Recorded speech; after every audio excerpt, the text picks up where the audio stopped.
Well, obviously, welcome to the show, guys. Thanks very much for coming on and having a chat. I'm actually looking forward to this one. It's a wee bit different from our normal shows. Normally it's all fighters and coaches, so it's good to get to speak to some of the guys behind the scenes.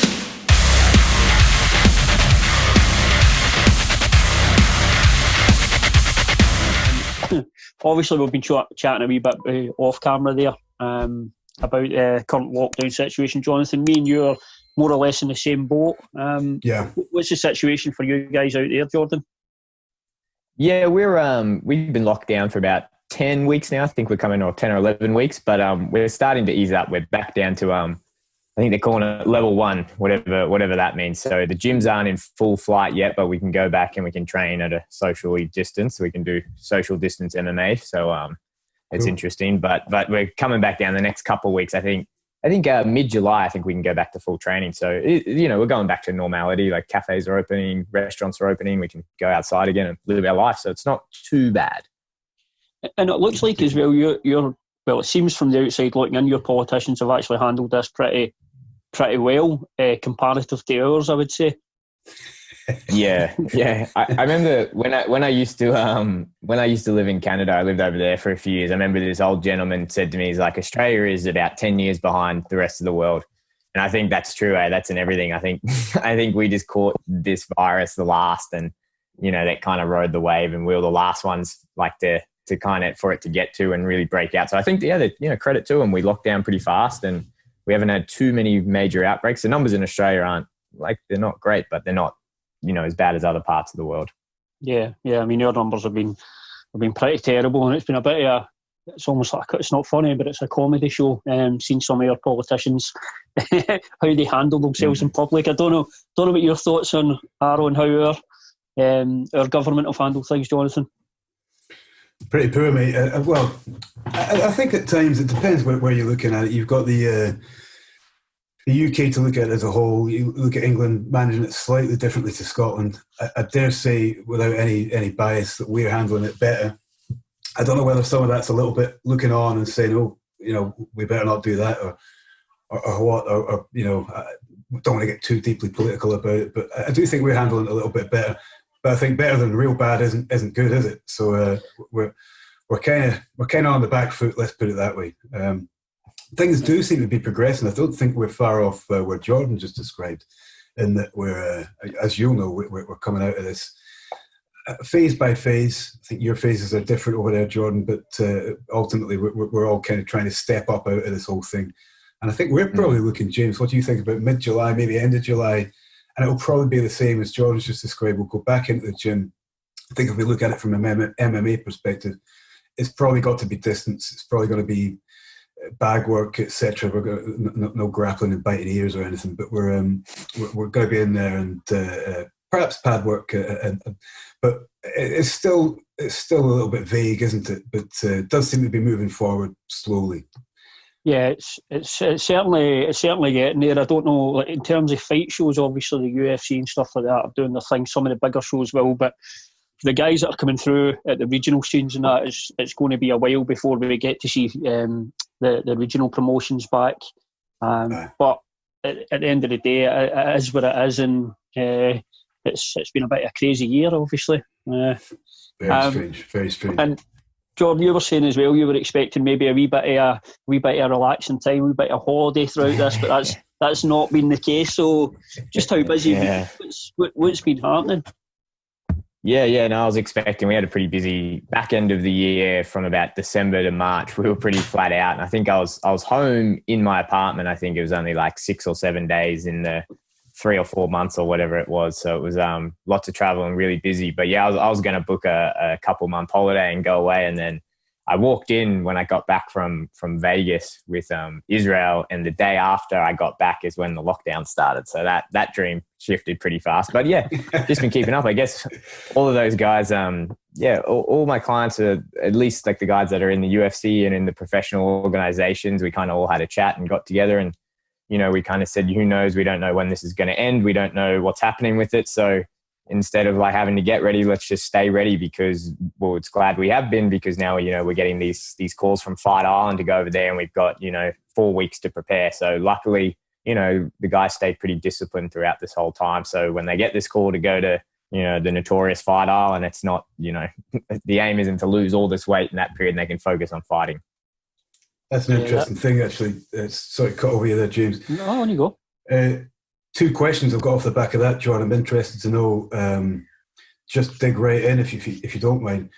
What have you done with your fighters? And let's just for a moment focus on the more elite fighters like Israel. And I know that you've got a lot of guys at a very high level, and we'll come back to a little bit of that perhaps later on. But in this time, as kind of COVID came along and reared its head, and as you say, you're saying off air, I think that the virus hit you guys a little bit later than perhaps us guys, and you got the tail end of it. Perhaps had some time to prepare, having looked in on the press, etc. But what have you done with you guys to kind of keep them ticking over in a dietary manner? I know that if you look at sort of a Gen Pop situation or guys that aren't perhaps elite, it's easy just to fall off that wagon. And we've had a lot of people just going, we've all seen the memes where people are just getting sort of bigger and bigger and bigger. And now I'll deal with this after lockdown. But what have you done with you guys in the background there to keep them ticking over? I'd be interested to hear that, mate. Yeah. Like you said, we kind of had a bit of wind before it, got in the sales down here. So a lot of the boys kind of ransacked their gyms and got Airdyne bikes and got their hands on bags. So a lot of them kept a pretty similar training schedule. And it's funny how fit a lot of them did stay. But obviously when you're in that team environment and you're doing your wrestling classes and you're doing your striking and you're doing your MMA classes, like the intensity is a lot different. So obviously we just backed it down. With every guy, me and the team sat down with them and we gave them a percentage of their body weight. And we said, don't go outside of this. So depending on where they normally sit, we said, we'll plan this. And like, absolutely, we're not going to be super strict like a fight camp, but you're a professional, like do not go over this percentage of your body weight over. And it was just the generic things, right? Like you don't need mountains and mountains of carbs if you're not doing, mountains and mountains of glycolytic work. So obviously winding back on the carbohydrates, but same principle still ran true. Good unprocessed whole foods, unprocessed fats, lots of good high quality protein throughout the day.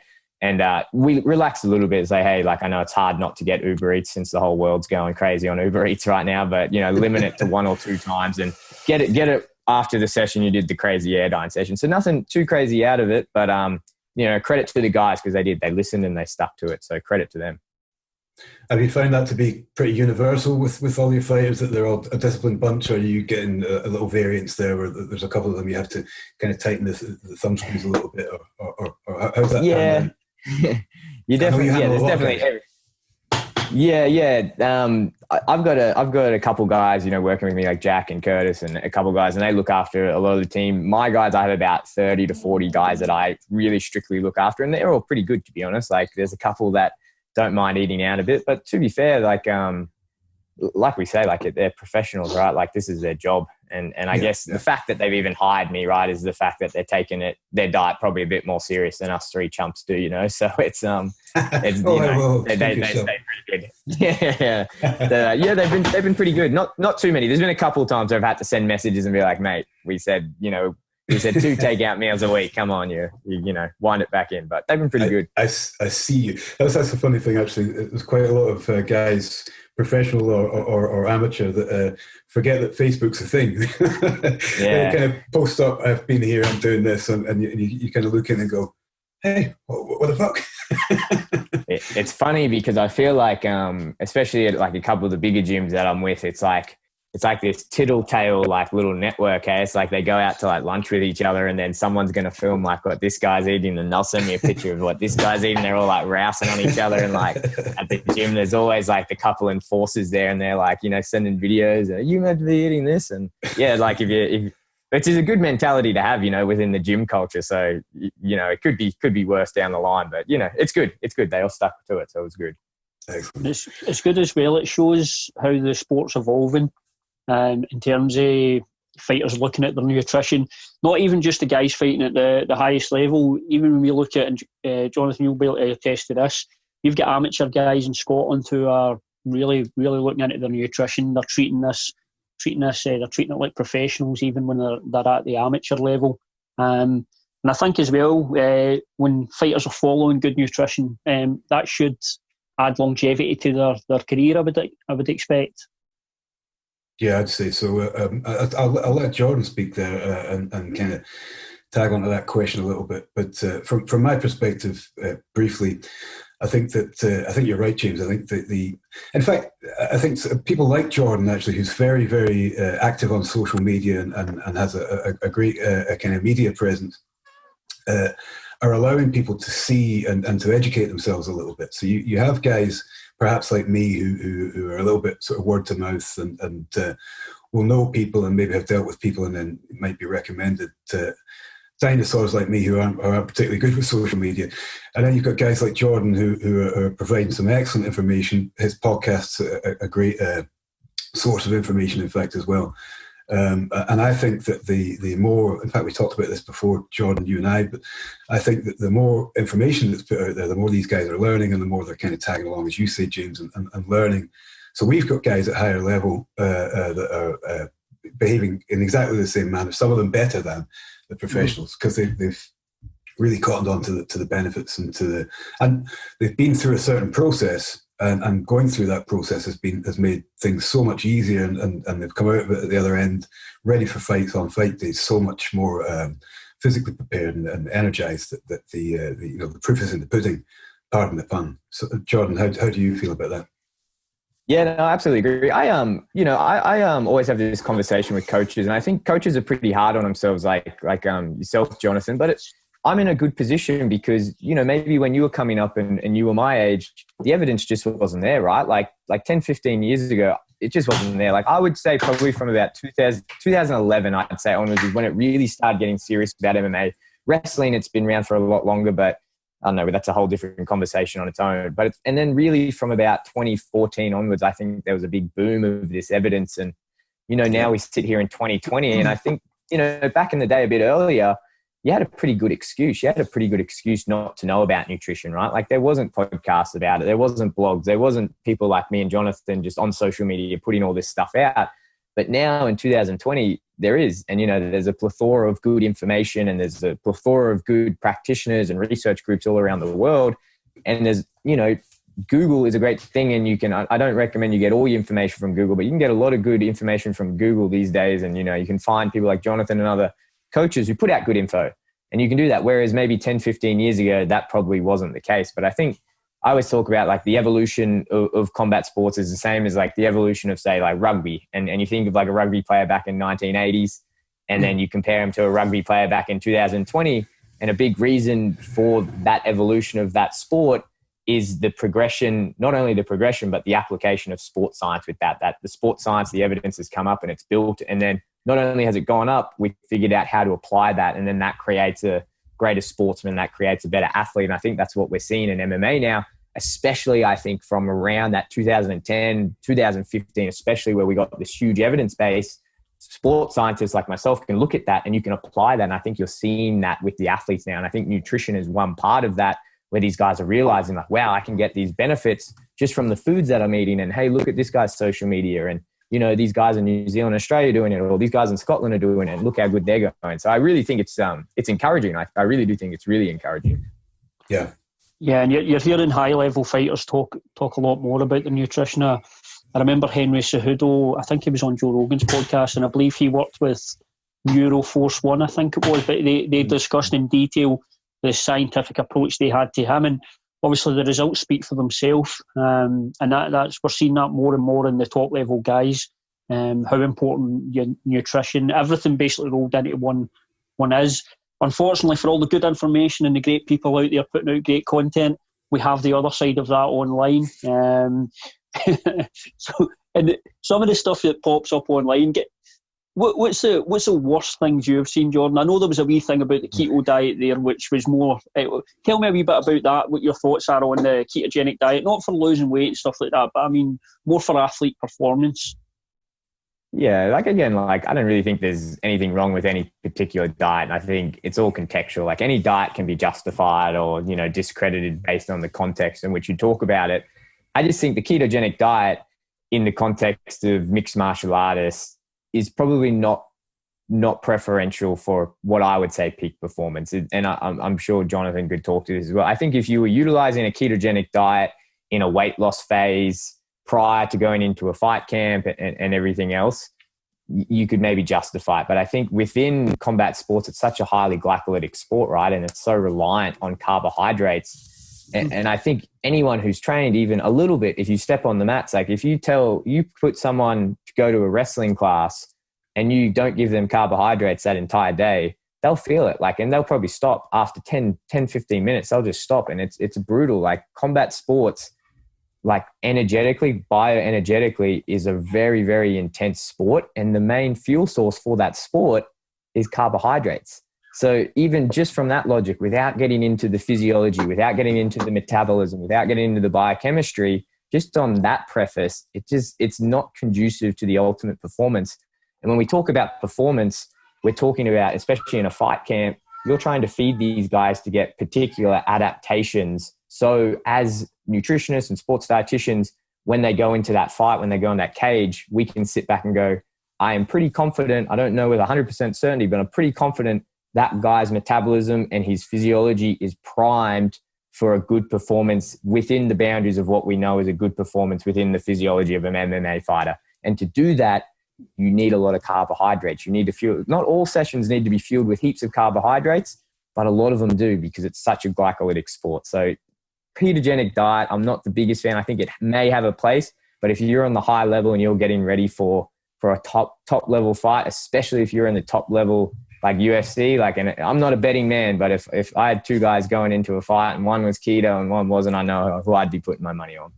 The other thing as well, when you're working with athletes, Jordan, are you having to tailor things individually for each guy? How do you approach it when for example, when you've got a new fighter who joins you? What's your sort of process to finding out what works best for him? Yeah, so I'm pretty lucky. I've probably got access to equipment that a lot of other people don't, and that's I've got some good connections through some physiotherapist, strength conditioning, some universities, so we get access to a lot of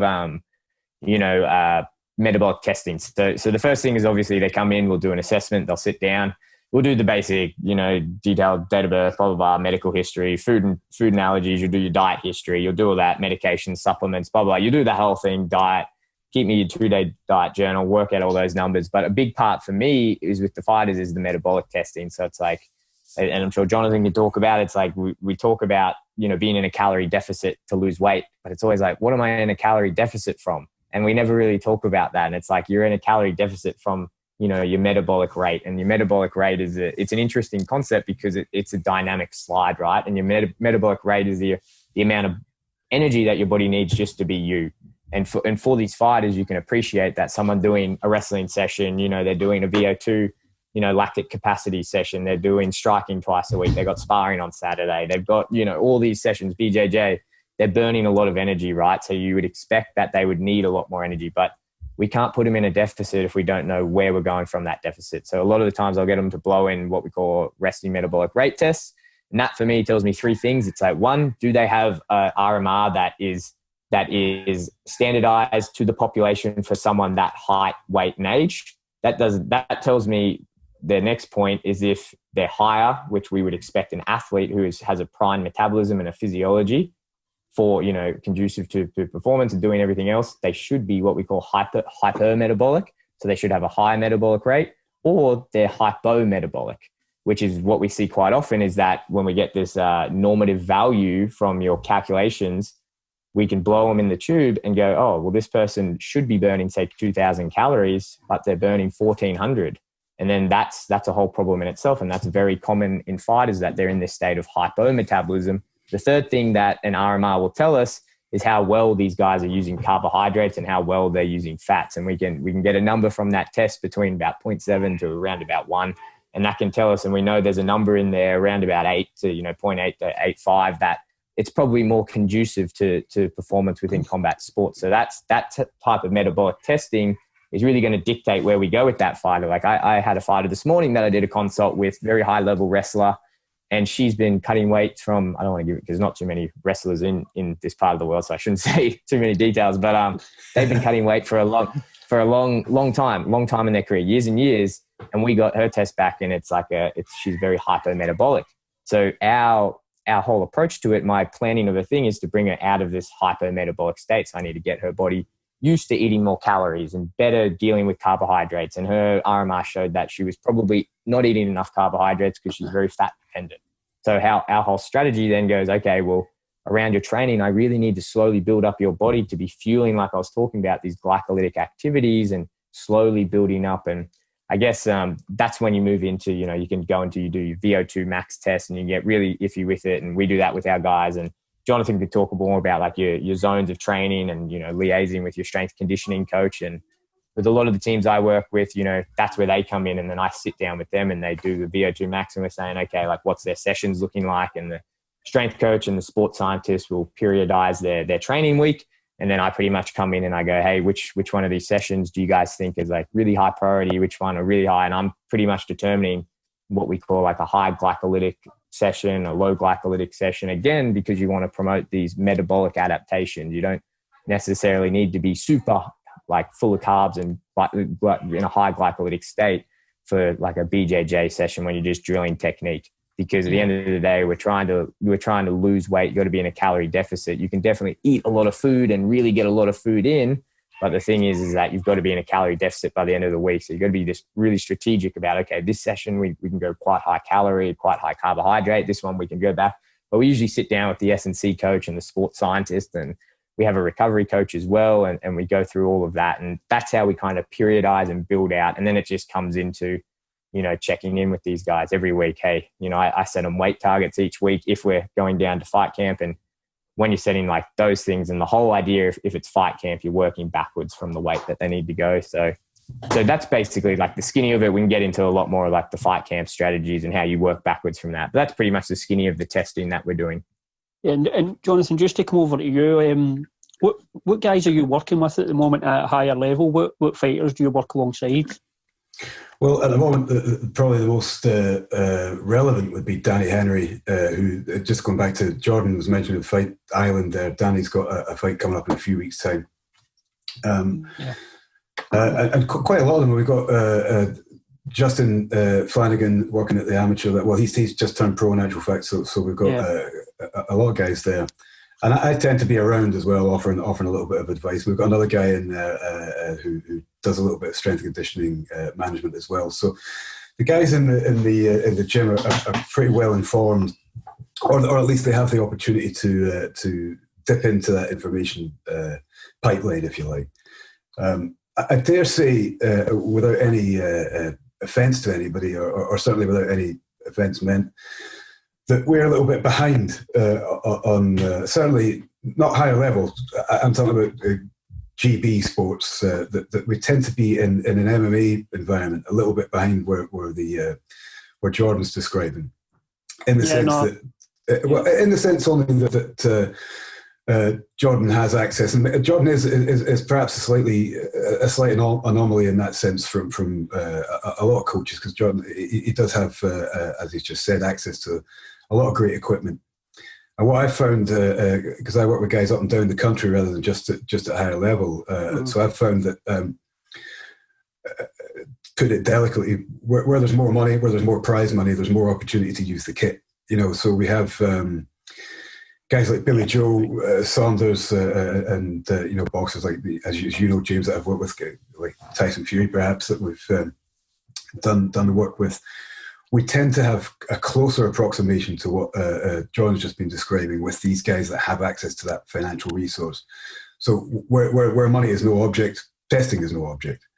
Or when you have the opportunity to perhaps enter into a university situation where the university can get involved, then you can tend to use some of this kit. But here, especially, privately owned equipment isn't quite as seen. So I think you're talking about to do the RMR testing and the to understand the breathing quotients that Jordan was just describing. You're looking at about £20,000 here to have the opportunity to own one of those machines, or a university. There are, we do have access to testing kit in strength and conditioning, and it's easier to test things like your VO2 max, etc., without access to expensive products.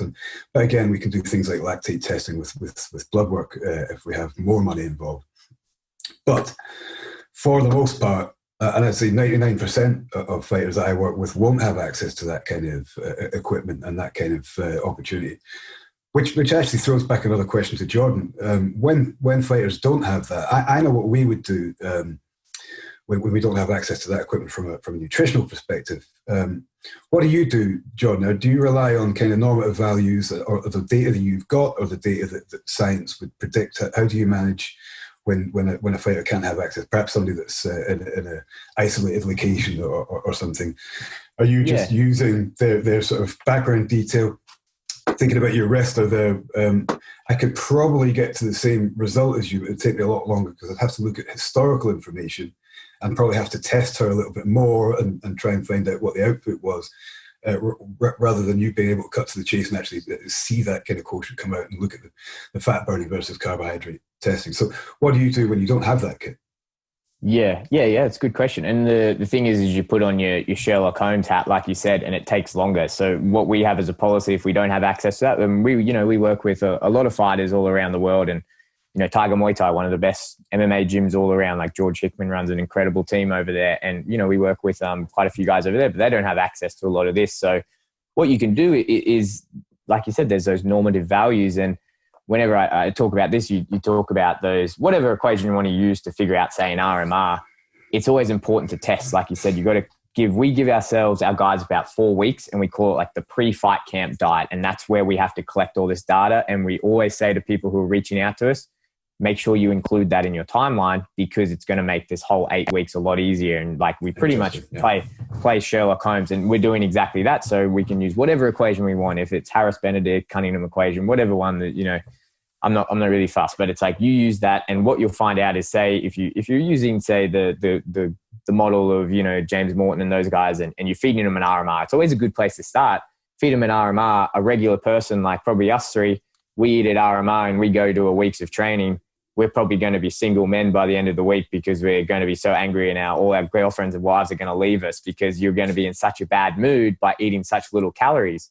The thing is that's when you start playing detective. If I take this wrestler and I say, hey, only eat 1,800 calories a day for this week, and let's see, and she's lethargic and she's going down, then I kind of go, well, you know what? Like, that's probably not a bad thing. That shows that we're feeding you so far under your thing. Let's bounce it up. And you're playing that game of, okay, where are we finding your maintenance calories? Whereas on the flip side of that, I feed her 1,800 calories when I know she's probably burning that across her 2 sessions in a day, and then she's doing everything else. And she goes, yeah, you know what? I'm not too bad. Like, this is pretty normal. That's when my alarm bells goes. And you know what?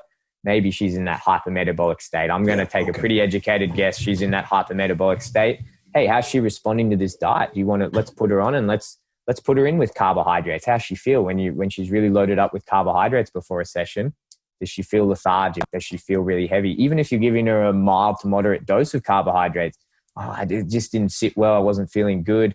That, to me, if you've given it enough time to physically digest through, she's probably not metabolizing those carbohydrates as effectively. That's going to suggest to me she's more fat dependent.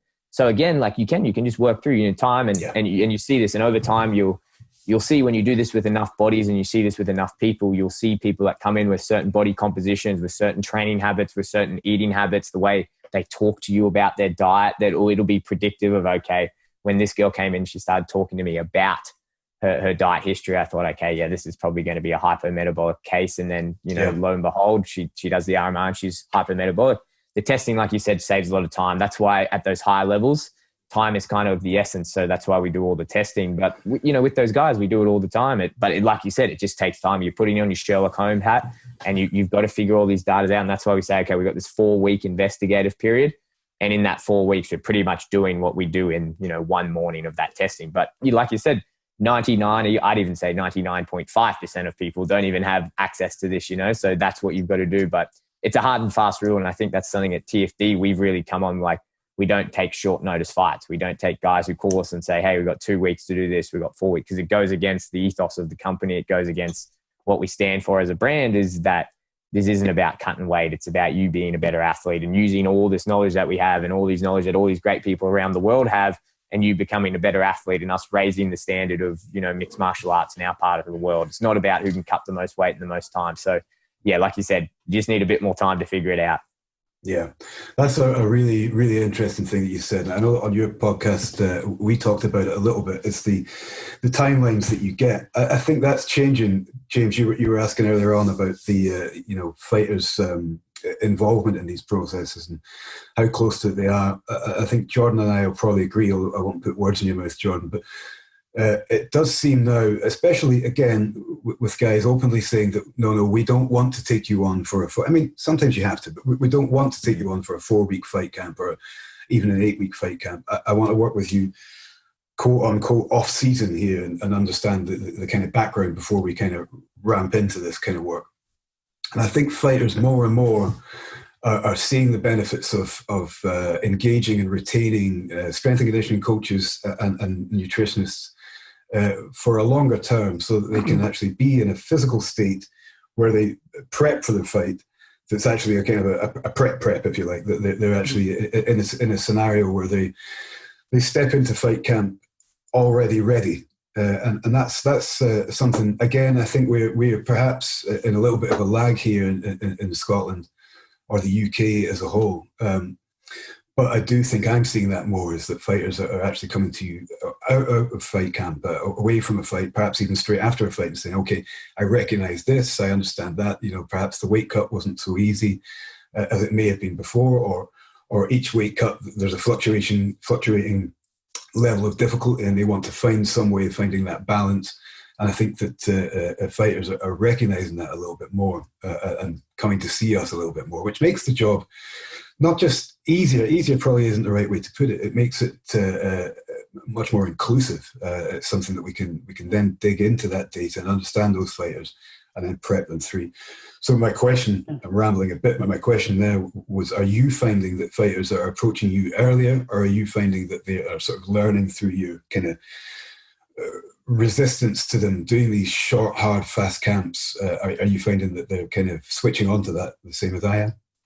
Yeah, absolutely. I think we put a big emphasis on it, especially in this part of the world. And I think this is a big reason why I started TFD in the first place. Is I lived in North America and I worked with a couple of teams over there for a little bit, and I saw how somehow not the best education got put out in these very high level guys, and I saw how that damaged and affect their performance. So when we got over here, a big goal of ours was, well, how do you fix that problem? And it's like, well, how do you fix the weight cutting problem? One, I believe it's education and putting that information out on the social media so they can see, hey, it's not all about cutting weight fast, but I think it's using, these high level guys that we have access to and using them as role models for these younger guys. And that's something that we really push. And I really say to these guys, it's like, hey man, I want you to champion this. I really want you to push this. And because I really do believe that. And I saw how that happened in the negative. If these guys that are at the high level are doing these big, bad weight cuts, and really it trickles down to the junior level, and people think, oh, it's cool to do weight cuts. And I've been at, say, weigh-ins with juniors, and it's almost like, sorry for the French, but like a dick measuring contest of who cut the most weight. And that's purely because the headliner is doing it to everyone, or they saw these top learner guys who are looking terrible. What we want to do at TFD is use these guys to champion it. And it's not just about the making the weight. I don't really care. Jonathan, you'd agree with this. We've known for years how to make weight now. It's not hard. You can YouTube it. You can figure out how to do it. We want to make weight when you're in the most minimally dehydrated state. You've kept carbohydrates in that week for as long as possible. You didn't have to cut sodium basically at all. And you didn't have to do too much water manipulation. That to me is the goal, what we want to do. And even if I take an athlete and it's on the UFC and it's getting broadcast to the world and they even look drawn out or they look sucked out, if someone in my team does that, I pull them aside and go, what happened? That's not what we're about. We're not about showing the world that that's how you make weight. We send our guys out there hydrated. We send our guys looking good. And the thing is when you do this with the highest level guys, and I think that's a big part of in Australia and New Zealand, we have that trickle down effect now that I'm in the fortunate position where we've got these guys that have that kind of influence. And you can show them before and after pictures hey, look at him, what he looked like over here, and look what his face looks like here at this weigh-ins, and look how good that performance was. And so really using that and leveraging that. But I think, you're right. And I do feel in some parts of the world we are still lagging, but I think overall it's coming around. And I think it's when these top level guys start promoting it and start really championing it that we're going to see the trickle down effect amongst all the juniors.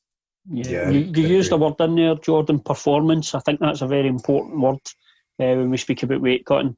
Because we've seen a lot of guys, we've seen some horrendous weight cuts. The one that springs to mind for me is, I don't know if you remember Travis Slaughter.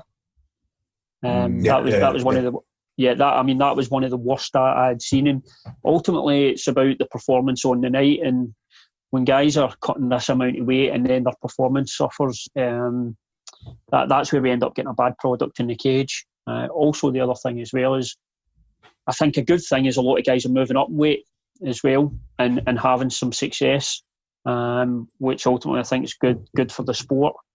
How is there ever an instance, Sean, where you've got a fighter who's trying to make a certain weight, where you have to say to him that maybe that weight class isn't suitable for his body type and him as a fighter? Is that something that's cropped up at all in your career so far?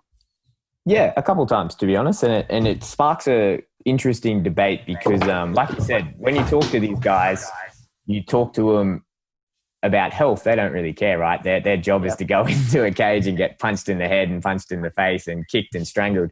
Health isn't their top priority. But when you start talking to these guys in terms of performance, that's when they start listening, because performance is what makes them money. And I guess if we go back to all that testing you do and you're getting a body scan or a DEXA and you're looking at me as a practitioner and, people like Jonathan, we can look at those scans and you can get a pretty good estimate. We know how much body fat the male or female body needs to function properly. And, that at this certain body fat, we'll be able to move this much weight from how much muscle mass you have. So you can get a really good estimate. And that's, again, why we don't take guys on short week fights.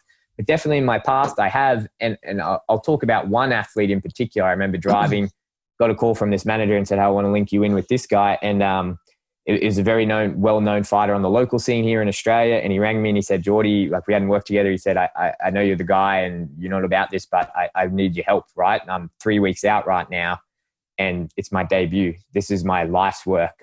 This is everything I've worked for the last 10, 15 years of my life. It's my chance. And I said, okay, well, let's go through the numbers. And we went through the numbers and they weren't good. Like it was very much the way we have in our team, we have like a scale of a green zone, what we call, right, to a yellow, to an orange, to a red zone. And he was a red zone plus some. And I said to him, and my role with him is identify all this information. And I remember sitting him down and him with his coach and saying, mate, that's a lot of weight. Like that's a really big amount of weight. I am pretty certain, I can't say with certainty, but I'm pretty certain you're going to have lasting damage if we do this and pull this off. And like, I'm going to say, like, I want you to go to the doctors, get all your tests now so we can track that. And then after this, we're going to get it redone. And like, if we want to work together, we're going to have to do that. And I said, you know what? Like, balls in your court. There's all the information. This is what I think. I'm pretty confident. Say you're going to probably have renal problems after this. You might have, lasting brain injury after this. These are all the things that are possible if we're doing this. And he said, and pretty much what he said to me was, mate, this has been 15 years of my life came to this moment. 15 years I've sacrificed with my family, I've missed birthdays. I've done all of this. And you know what? And as a health professional, I feel I did my duty and I put it out there and we ended up and we did it. And I tried, I did everything we could in our team to make this as safe as possible, but there's only so much you can do when you're in that red zone. And we ended up making the weight and, the result didn't go there on the night, but we ended up getting up the follow-up test. And I don't know if you guys have seen Andy Casper's study that came out, the famous Paddy the Batty study, but very similar numbers, very similar things as what we saw with this gentleman, and ended up losing about 10% functionality. He went to a nephrologist, a kidney doctor, and it's what we thought. But again, I can reconcile with that because this is these guys' careers. It's their life, right? And as a health professional, it's that weird balancing act, right? You can give them all the information, but at the end of the day, it's what they want to do. And you know what? Like, I think I've spoken about this with a couple other people. Us three average Joes here, if you said to us like, hey, we're going to give you $50,000 for you to lose 10% of your kidney, I'd maybe consider it. I want a holiday. Like, I've got another kidney, you know what I mean? And it's like, it's kind of like it. And that's just us saying, I want to go on a holiday. So I can imagine what they're going through when it's been 10, 15 years of their life and it's mounted to that moment. So I think it's definitely happened. I think building the trust with that team and going through that process with that team after that fight, I was able to sit them down and say, hey, mate, like, can we go through these numbers? And he ended up moving up a weight class, and he was much better for it. But again, it was kind of like a silver lining that first fight didn't go our way, because you can talk to them, not so much in terms of health, because even after all of that, they don't really want to hear it. Like we said, they get punched in the face for a living.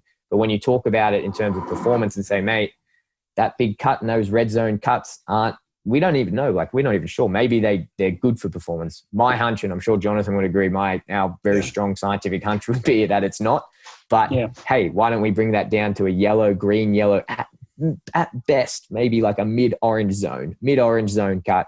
And then we go, that's probably going to give you a better performance. And I find when you talk in those terms with guys, they'll be much more receptive. But we've done that a couple of times. I'd say at least three times in the UFC, and then multiple times on guys with lower levels. But again, it's building that trust and knowing how to approach that conversation that's important. Yeah, I think that's a very interesting point, actually, is that the what you're describing is a duty of care that you have, and that we all should have to each other anyway. But a duty of care, certainly in a professional sense, is the ability to say, and again, this speaks to your professionalism, and it's great to hear it, but the ability to say, look, there's so many reasons why you shouldn't be doing this. And then if you're getting the answer as you say, well, I'm gonna fucking do it anyway, then it almost behooves you to step in and say, well, let's try and do it with mitigate the most risk possible, and try and help you through it, but still the outcome is going to be tough. I could probably say the same, I think 3, maybe 4 times, maybe a couple more, in fact, where we've had people come with a terrible idea. You know, I'm 80 now and I've got to get to 65 within X amount of time. And you're like, that X doesn't work. You know, you're going to hurt yourself. But they're going to do it anyway. So the best that you can get from that is that you've thrown a little bit of a safety net under there, and that the outcome is that hopefully they can learn from it. As you say as well, the interesting thing is with highly elite performance, and it doesn't really seem to, because I deal with guys, as you know, not just in MMA, it doesn't really seem to be an MMA specific thing. It's an outcome based, it's a performance thing. Guys at the top level are just willing to make those sacrifices, and you do tend to find that you can give them all the risk assessments you like, but they're still going to say, yeah, I hear you, but I'm still going to fucking do it. And hopefully, as you say, what they get from that is, if there is a poor performance, you can then say, look, these are the things we should have done and could have done if you'd given us more time. And then you get the opportunity to prove that outcome, and therefore act as a kind of cautionary tale for other athletes, which is why data collection is so important. Yeah, it seems like it's a thing fighters are going to focus on. It is going to be that performance. That's ultimately what they're looking for. The other thing I wanted to speak to you both about, and you can both come in on this, tell me how much things change once you approach a fight camp for a fighter. Jordan, if you come in on that first, how much do you tailor what you're doing once you hit that fight camp status and you're getting close to a fight, and then fight week, what's your process as well? I know I'm asking you to fire a lot in there, but if you can sort of break that down a bit for us. Yeah, if they've been good and they've been following their out of camp plan, it's not that drastic of a change, but we all know what they can be like. So really the goal turns in, like we were talking about, those, what can we do as performance nutritionists and sports dietitians to give these guys a better performance? And I say this to all my guys, to anyone that asks me, I don't even know. Like, I don't know if what I do has any difference when these guys walk into the cage. Like, I'm not going to sit here and say you eating this type of diet for 8 weeks leading your fight is going to make you punch a lot harder and going to make you do a lot better and all that. We just don't know. We don't have the data. We just don't know how a lot of this works in performance.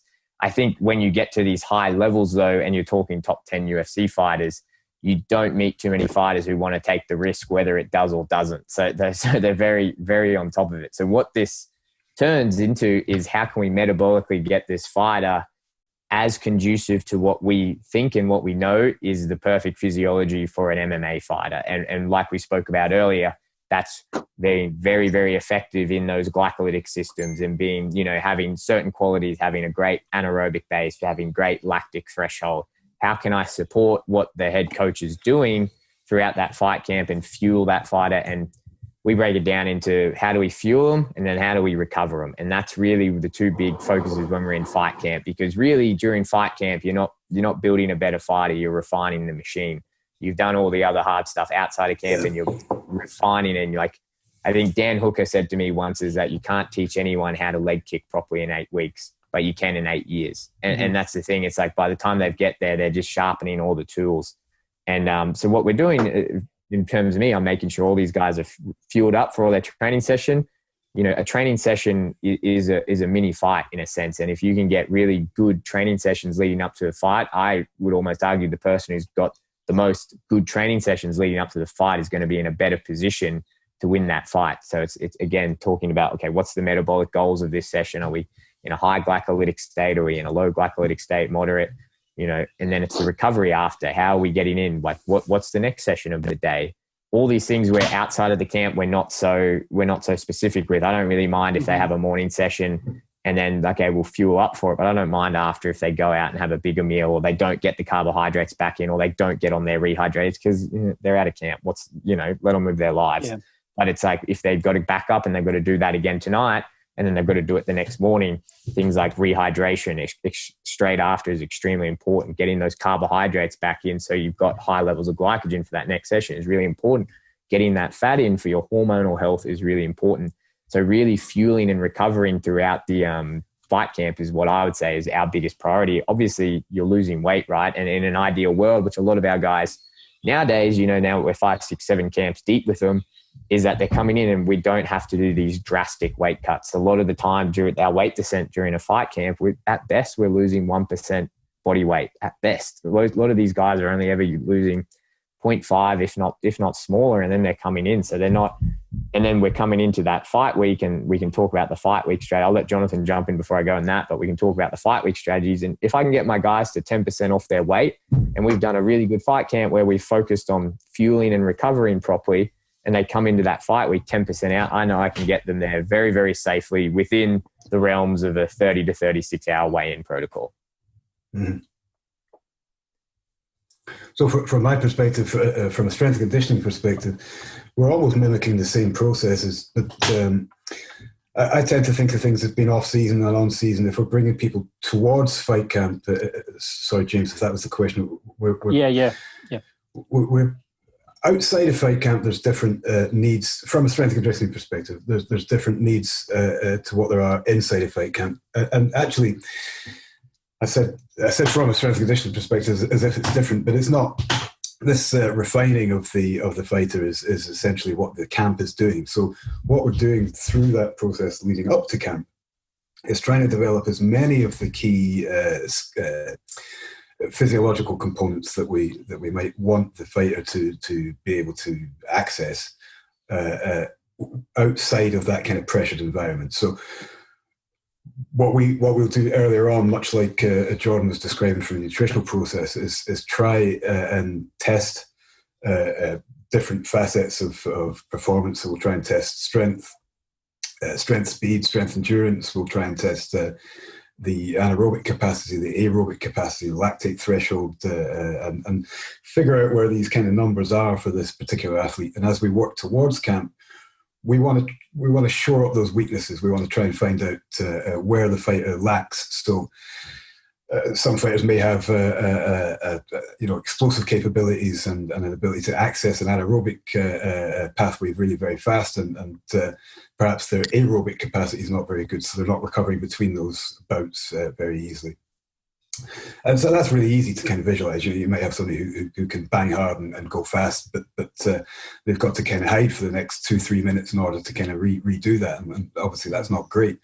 So we want to find out where those weaknesses are for the fighter, and we want to essentially play a game of kind of allowing these kind of balances to come up, so we've got some kind of opportunity to redress that balance without taking away from the fighter's specialism. So if we've got somebody who's entirely explosive and that's their game and that's how they win their fights and this is how they're progressing, then we don't want to take that away, but we want to allow the other things to speak to it. So as we get towards camp, we should be in a position by the time we say, okay, this is our fight camp here. Let's say we've got a 12-week fight camp.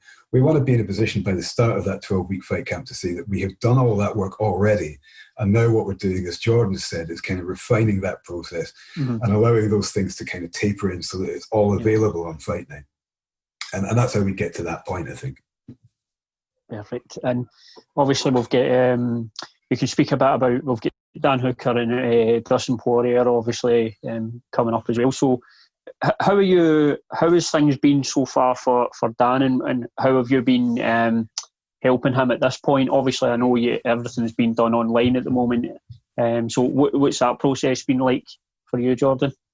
Yeah, Dan's good. Dan's, like I said, like that process, like Jonathan, like through for fight camp for me, is like your weight descent is dropping body fat, and then these fight weeks, you're doing this, the fight week strategies. Dan, for me, whenever I talk about these fight week strategies, my pin-up boy, like it's because he does it the best. It's like Dan came into this fight week, what I would, with most of my lightweights, probably be at the last day. And that's not like by choice. It's because these guys are probably not as disciplined, or they're like too big, or they're not that, haven't nailed that body composition, which I would say is great for a lightweight, where Dan has. So when you're in that fight camp, I say you don't take on guys like 4 weeks out, but Dan, because of how disciplined he is all year round, is that we only need 6 weeks. We only need 6 weeks, and then his body fat gets to the point where it is.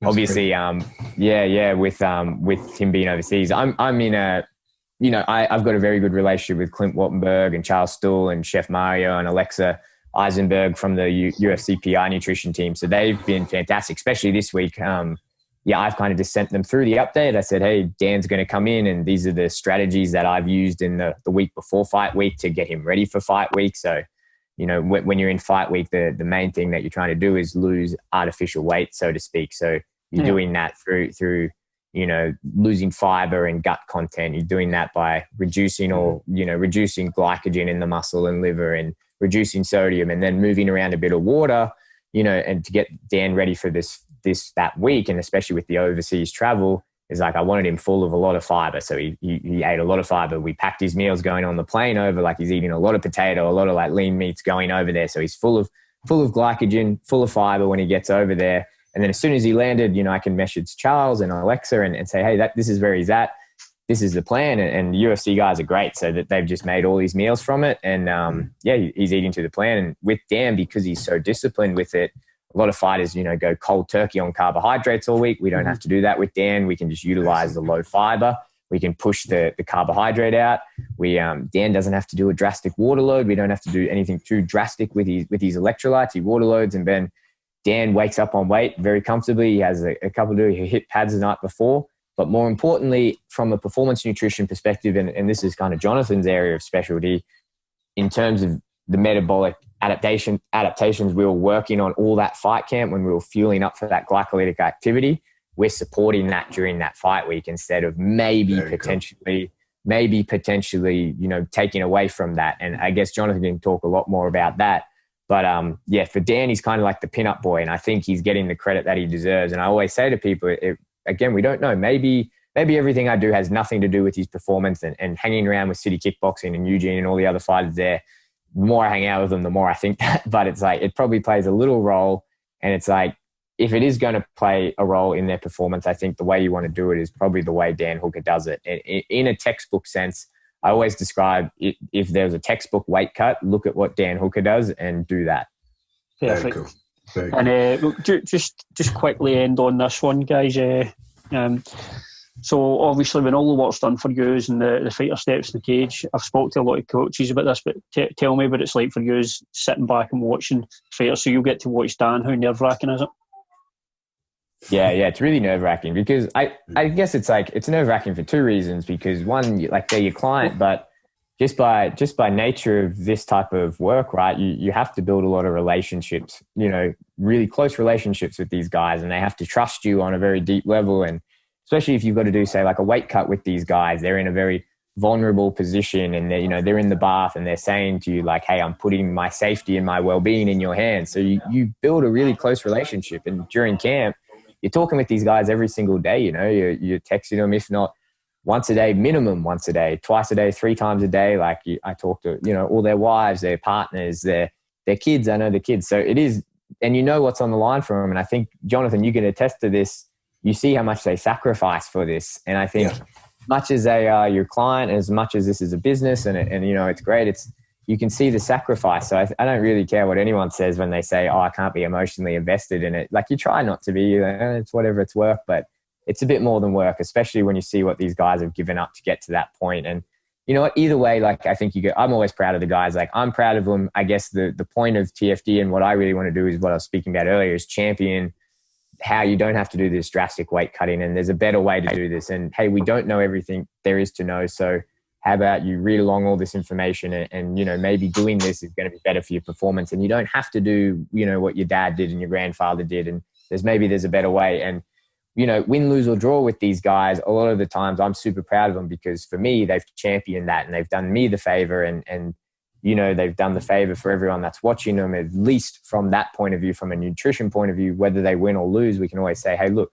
how well he did with his nutrition, and look what happened. And he really made this, you know, he made the sport better for how he went about that. So it is nerve-wracking, but I think, you know, Jonathan, you'd agree, you get very, you know, you get very attached to these guys and you get very proud of them, win, lose or draw. Yeah, 100%. I would echo almost all of that. I think you emotionally invest yourself very much in these guys when you're working with them, because, as you say, you're watching them.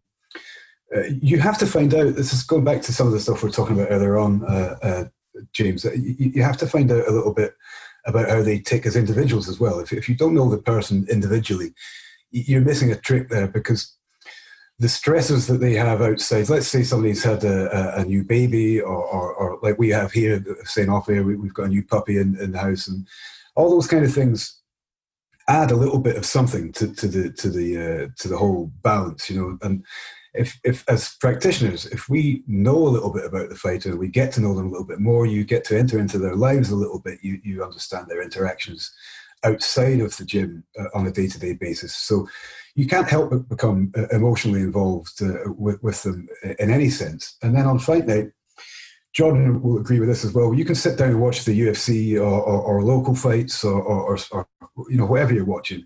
And if you don't have a fighter in that, you can kind of really enjoy the fight.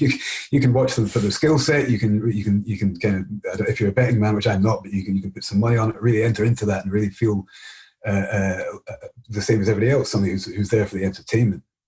But if you're sitting in the seat and you know that you've prepared them, you've walked the walk with them and helped them get to a certain point, then when you're watching that fighter on the night, what you're looking for is very different. You want to know that they're safe. You want to know that they're performing well. Obviously, I tend to watch very carefully for performance factors. You know, are they gassing? How do they feel? You know, are we watching them on the the 1 minute between the rounds if it goes there?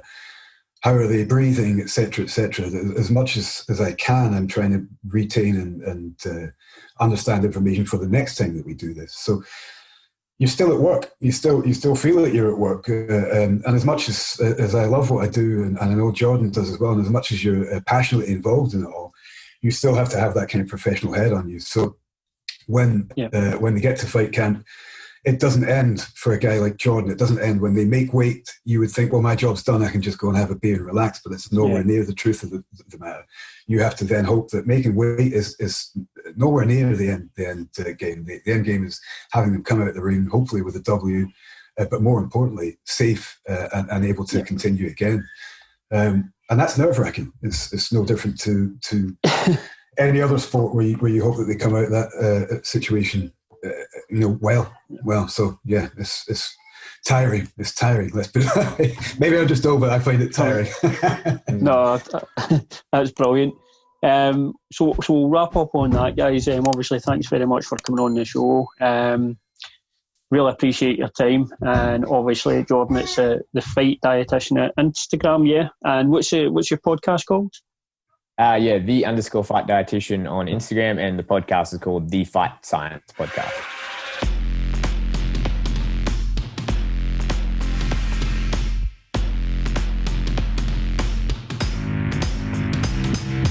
Well, listen, guys, thanks very much for coming on. Yeah, appreciate it. And you have a good day.